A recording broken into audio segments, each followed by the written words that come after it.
back in 2018, someone comes up to you and they say, hey, a global pandemic is going to be here shortly. It's going to shut down the whole world. It's going to have people locked in their houses. That would have been unthinkable at the time. Now, is the economic collapse of the United States of America unthinkable?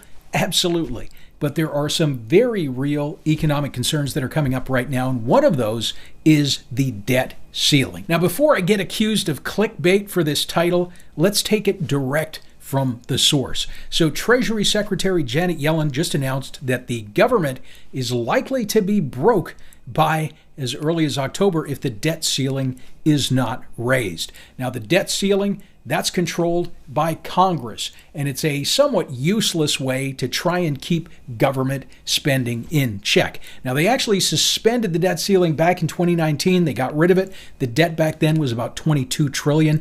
Today, that number has gone up to $29 trillion. So direct from the mouth of Janet Yellen, a delay on raising the debt ceiling would not only make the federal government look irresponsible, it would likely cause irreparable damage to the U.S. economy and global financial markets. And in an article from Newsweek, according to estimates from the Congressional Budget Office, funding for programs such as Medicare, Social Security, and supplemental security income likely will be halted in October or November as the government runs out of funding. Now, this really is a big deal, and while it's unthinkable that the U.S. government would ever default on their payments, there is a political element to this issue as well.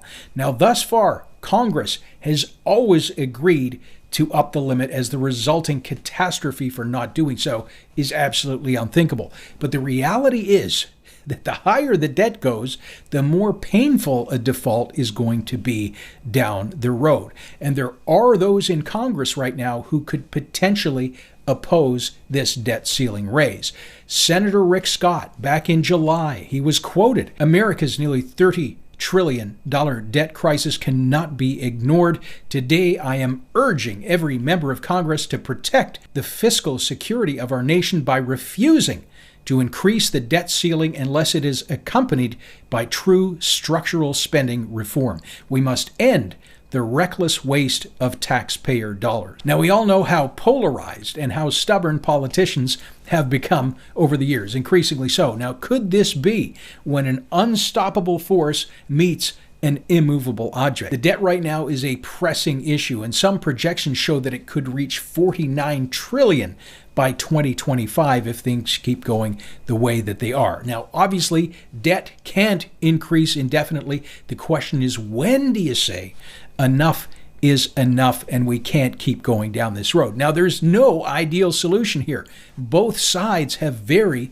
valid points. Yes, the debt is going to have increasingly negative effects if it's not kept in check. And yes, not raising the debt ceiling is going to have catastrophic consequences. Rock, meet a hard place. But what could actually happen in the event of a default? Now, we don't know for sure because it's never happened. Obviously, the psychological impact would be devastating right out of the gate. The sudden realization that the greatest nation on earth has just gone broke. Now, one can only guess at what the behaviors of the masses is going to be in the equity markets, in Bitcoin and precious metals. But if panic ensues, the impact would potentially crater the entire economy. Now, in terms of the logistics of a debt default, everything is going to begin at the Treasury, filter down to the Reserve, and then eventually through the banks and into the economy directly. Now, in all likelihood, government employees are going to get no pay. Social Security payments would stop. Likely Medicare and Medicaid is going to be negatively impacted. The stock market, we would see very likely a significant drop, and interest rates would increase substantially. Borrowing money is going to be expensive, very expensive, or even impossible to obtain, both for individuals and businesses as well. So economic growth would slow, potentially even stop. This would be a very bad situation. Now, if lending is unavailable, the housing market is going to be significantly impacted. Home values would obviously plummet around the country and potentially around the world. The unemployment rate, that's going to rise as businesses, they've no longer got the money to hire people or to pay their employees. Now, the value of the U.S. dollar also very likely to be impacted. It's going to drop perhaps significantly and could even lose its status as the world's reserve currency, which is a very important position to be in right now, which would be catastrophic if that was lost.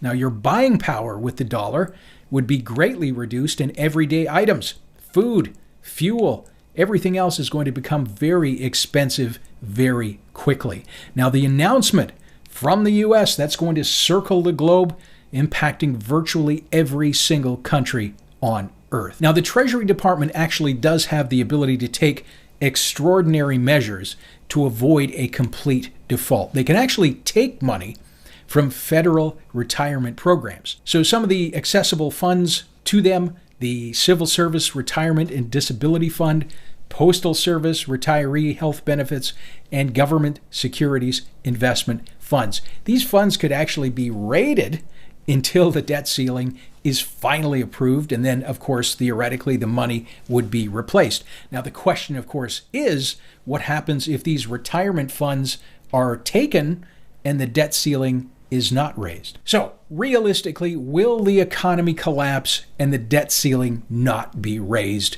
come October? Highly, highly unlikely. Government knows they can't allow this to happen and will most certainly come to some sort of an arrangement. They've done this almost 80 times, played this game since back in 1960. The process is usually just a way for the politicians to posture and to make demands and try and get their way. So economic collapse, very unlikely. About as unlikely as a global pandemic. Is silver a good investment? That link is above. What happens to silver in recessions? I'll place that link down below. Please like and subscribe, and thanks for watching.